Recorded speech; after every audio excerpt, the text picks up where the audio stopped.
Hi, before I start my speech, I just want to say that I'm in the bathroom because my family's over and this is the only space that can have like peace and quiet. But my cousins are here, my parents left them with me, so they might be a little bit loud and I'm sorry for that. But this is like the only time I could record this video or this speech, so yeah, I'm gonna start now. Marijuana is a drug that has been around for centuries. It was originally used by ancient cultures as herbal medicine, and since then we have learned a lot more about the positive benefits it can provide people who have anxiety, eating disorders, and many other mental illnesses. Not to mention, it is natural and comes from the earth. Many people think of marijuana as the devil's lettuce, and they believe it should not be legalized in the United States. I want to change those people's point of view on it and inform them why it should be medically legal and of the amazing benefits it has. As I mentioned, ancient cultures used herbal medicine partly because they had not discovered pills at the time. But I believe that herbal medicine is actually a lot safer and healthier than any form of prescription pill produced by pharmaceutical companies.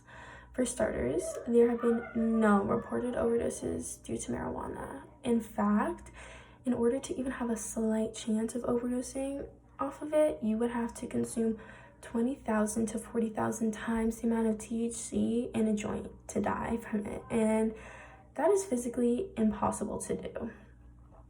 You can, however, overdose on pills produced by pharmaceutical companies. And according to the CDC, in 2018, almost 70,000 people overdosed from pharmaceutical drugs. One of those being a really good friend of mine. I saw her battling a Xanax addiction firsthand, and the sad thing is that it was prescribed by her doctors. They knew she had a very addictive personality, and they would rather get money and profit from giving her those pills than possibly giving her an alternative such as medical marijuana that could have helped her just as much and maybe even prevented her overdose. Another reason that people don't want marijuana to be legalized is because they believe it to be addictive. That is not the case, and one of the many myths about marijuana. A study on marijuana dependency actually found that 9 to 10% of adults depend on it, compared to the more than 80% of adults ages 57 to 85 that use at least one prescription medication on a daily basis, with more than 50% taking 5 or more supplements daily. This can lead to health issues resulting from unintentionally using prescription medication in a manner other than how it was prescribed, or from intentional non-medicinal use. People who abuse prescribed drugs can suffer serious consequences such as low blood pressure, slowed breathing rate, and memory problems.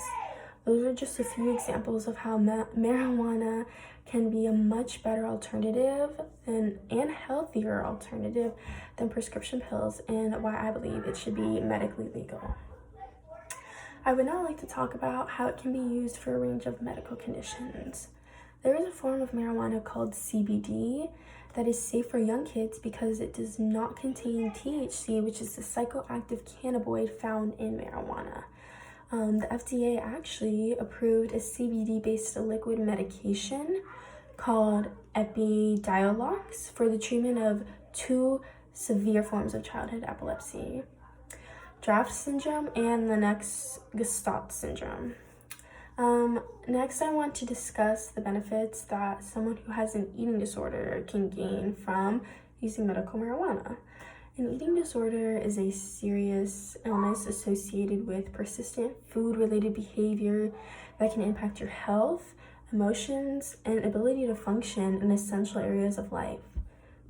Medical marijuana can help someone with this disorder because it treats it on a psychological level by stimulating your body's senses in the section of the brain called the insula. The insula allows us to integrate sensory food aspects like flavor, taste, hunger, and texture. Consuming marijuana makes eating a more pleasurable and calming experience. If they are not prescribed medical marijuana, they would most likely be prescribed Zyprexa, an antipsychotic, which can help lead to small weight increases. However, the mechanism by which these may work is not well understood. This can be dangerous because there isn't a 100% guarantee that it will work, and you're kind of just giving it to someone in hopes that it will work. But with marijuana, you know it will work to help them overcome their eating disorder. Lastly, I would like to explain how it can help someone struggling with anxiety. Some reported benefits of marijuana use include increased sense of calm, improved relaxation, and better sleep. A licensed counselor in Olympia, Washington, said her clients reported these benefits along with others, including greater peace of mind and reduction in symptoms they found unbearable. There are many people who believe that marijuana can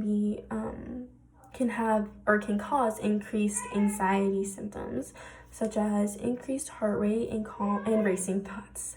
That is true. I won't deny it. I have seen firsthand people get anxious and freak out a little bit on marijuana, but I've also seen people take CBD, which has the same calming effects, but you don't get high. And I think that is a really good alternative for people who who are struggling with anxiety disorders, but don't necessarily want to feel high. They just want to feel more calmed and less anxious.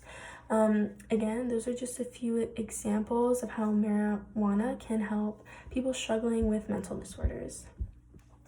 I would like to conclude this speech by reiterating that marijuana is a plant that comes from Earth. It is natural and has all the pain relieving and anxiety relieving properties as any prescription drug, and not to mention the fact that there have been no overdoses from it. It is already medically legal in 30 states, which I think is a big step for the United States, and hopefully one day it will become medically legal in all 50 states. And there are always going to be people who don't agree with the legalization of medical marijuana, but I hope after listening to my speech that you at least consider it and its health benefits. Thank you.